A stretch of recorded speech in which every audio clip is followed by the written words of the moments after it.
Today, we're really digging into something foundational, something vital, your morning routine. Mhm. We've looked at quite a bit of material, including a really interesting chat from the English podcast show, trying to get a handle on how this first few hours can, well, make or break your day. Absolutely. Our goal here is to pull out the practical stuff, the actionable insights, so you can build a morning ritual that actually works for you, that propels you forward. Exactly. And we're not just talking about the usual advice, are we? We're looking at what they called next level 2025 proof routines. Yeah, I like that phrase. The kind that are really designed to, boost productivity, sharpen your thinking, help with fitness, maybe improve focus, that kind of thing. And it feels more important now than ever, right? Why is this so critical, especially thinking about, say, 2025? Well, think about how your morning sets the tone. One source compared it to a rocket launch. A rocket launch, okay. Yeah, if the start is shaky, the whole mission can go off course.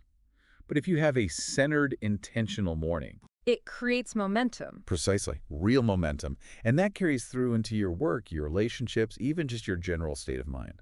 That makes sense. And with everything speeding up, technology, distractions, Hmm. burnout seems like a real issue. It is a huge issue. So having that structure, that solid foundation first thing, it's becoming less of a nice to have and more, well, essential for navigating it all, Mhm. especially heading into 2025. Okay, so let's get practical. Hmm. There was this framework mentioned, the 6M framework. Sounds intriguing. Can you walk us through that? Sure. The 6M framework is a really neat way to structure things. It breaks it down. The first M is move. Move, okay. The basic idea. Get your body moving pretty much right away. And look, this doesn't mean you need to run a marathon before breakfast. Right, not some crazy workout. No. It could be just, say, 10 minutes of stretching or a quick walk around the block. Even some focused breathing exercises count. Just getting the engine started, basically. Exactly. You're waking up your nervous system. And studies actually show even light activity gets those endorphins going. Gives you a bit of a lift.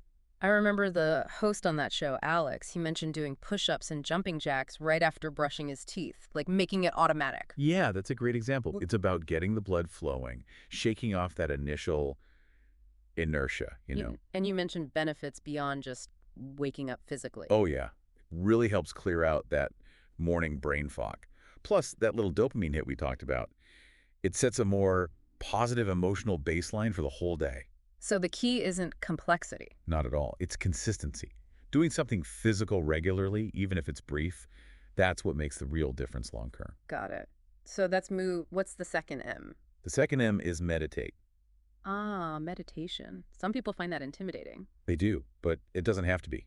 Even 5 minutes. Seriously, just 5 minutes of stillness can make a huge difference. 5 minutes, okay. Think about it. Our brains are just constantly bombarded with information, right? Meditation helps train your focus.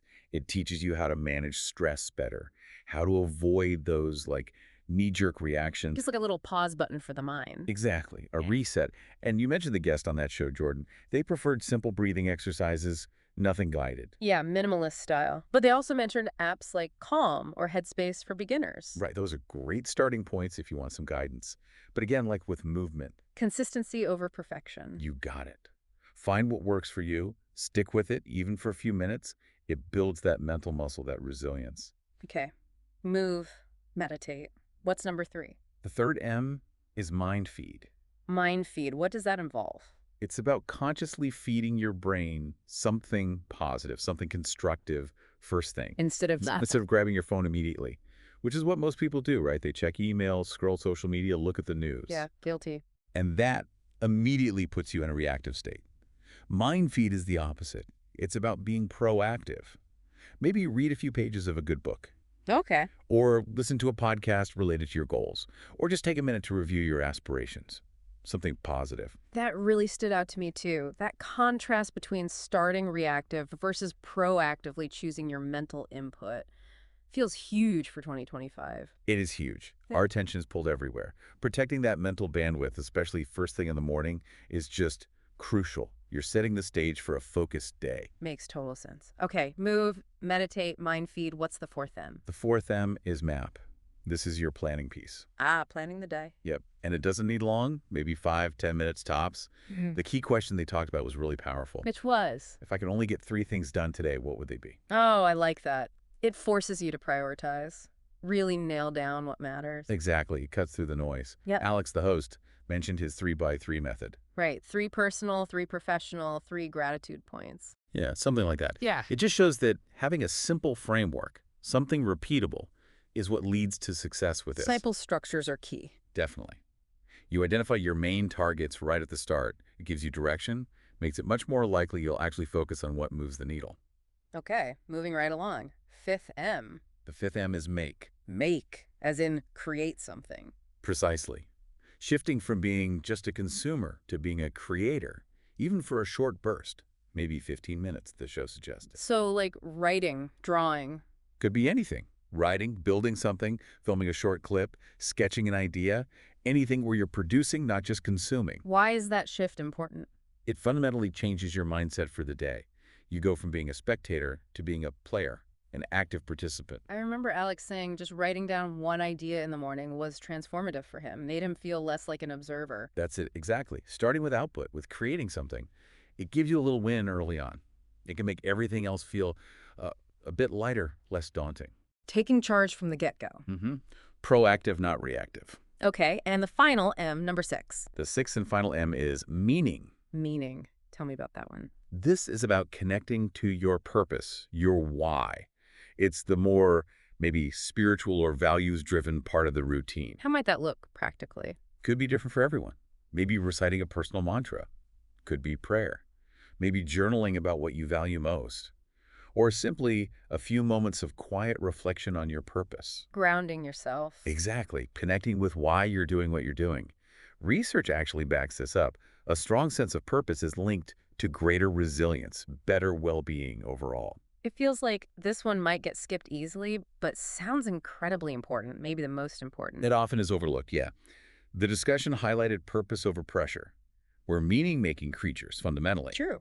So consciously taking a moment, amidst all the daily chaos, to reconnect with why it all matters. That's a powerful anchor. It fuels you beyond just ticking off tasks. Okay, this 6M framework move, meditate, mind feed, map, make, meaning it sounds comprehensive, really valuable, but I can hear listeners thinking, who has time for all that? It sounds like it could take hours. That's a totally fair point and a common one. Yeah. But the good news is, it doesn't have to take hours. Not at all. Oh. They introduced this concept of a 6M power routine. And the idea is you can do the whole thing in just 30 minutes. 30 minutes. Okay, now that sounds more achievable for most people. How does that break down? It's super efficient. Like 5 minutes for a quick stretch, that's your move. Okay, Then 5 minutes of focused breathing, meditate. gotcha. 5 minutes reading something inspiring, mind feed. Then 5 minutes journaling or planning map. Right. 5 minutes writing or creating something small, make. And finally, 5 minutes for reflection or just silence. Meaning Wow, 5 minutes each. That really puts it within reach. It's definitely better than grabbing the phone first thing. way better. Hmm. The point isn't perfection, right? It's not about having this flawless hour-long routine. It's about creating these powerful, consistent rhythms.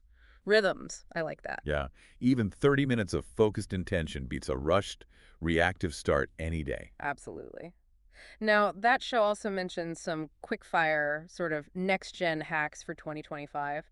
Let's run through those. Cold showers. What's the take? Generally positive, it seems. The advice was to start small, maybe just 30 seconds. Brr. Okay. Benefits. People report more energy, feeling more disciplined, even a better mood. There's some science suggesting it triggers norepinephrine release alertness, focus. Interesting. What about phones in the bedroom? Big debate there. The advice we heard was pretty clear. Try to avoid it. Keep the phone out of the bedroom if you can. Use a real alarm clock. Exactly. Use an old school alarm clock. It just removes that temptation to start scrolling immediately. Yeah. Plus, the blue light isn't great for your sleep anyway. Makes sense. Any specific book recommendations for the morning? Yeah, 2 classics came up. The Miracle Morning by Hal Elrod Heard that one. and Atomic Habits by James Clear. Both apparently offer really solid insights into building these kinds of positive morning habits. Good recommendations. And music. Silence during the routine, or is background sound okay? Instrumental music seemed to be the preference. Things like focused playlists, maybe binaural beats. Why instrumental? The idea is to create a calm, focused vibe without lyrics or, really high energy music potentially distracting you. Some people feel binaural beats even help with focus states, though the research there is still developing. Okay. And the age-old question. Coffee. Before the routine or after? The suggestion was, hydrate first, do your routine, then have your coffee. earn the coffee. Sort of. It's more about prioritizing that intentional time for yourself before you reach for the caffeine boost. Hydration first, always a good idea. This has been super insightful. It really drives home how powerful an intentional morning can be. It's not just about the morning itself, is it? Not at all. It impacts everything that follows. It really is that idea of win the morning, win the day. And it compounds over time. Totally. Think about it. Consistent good mornings lead to more productive, more fulfilling days. And those days add up. It creates this upward spiral in your overall well-being and success. So if someone listening wants to start tomorrow, what's the one piece of advice? The first step? Keep it simple. Don't try to implement all 6 M's plus cold showers tomorrow morning. Right, don't overwhelm yourself. Exactly. Pick one thing. Just one. Maybe it's 5 minutes of stretching. Maybe it's leaving your phone outside the bedroom. Maybe it's reading one page of an inspiring book. Just one habit. Just one new habit to start, something that resonates. Do that consistently first. Then maybe add another later. Small steps build sustainable routines. That's great practical advice. Start small, build momentum. It underlines that positive change really can start before 8 a.m. Thanks so much for breaking all this down. My pleasure. It's powerful stuff.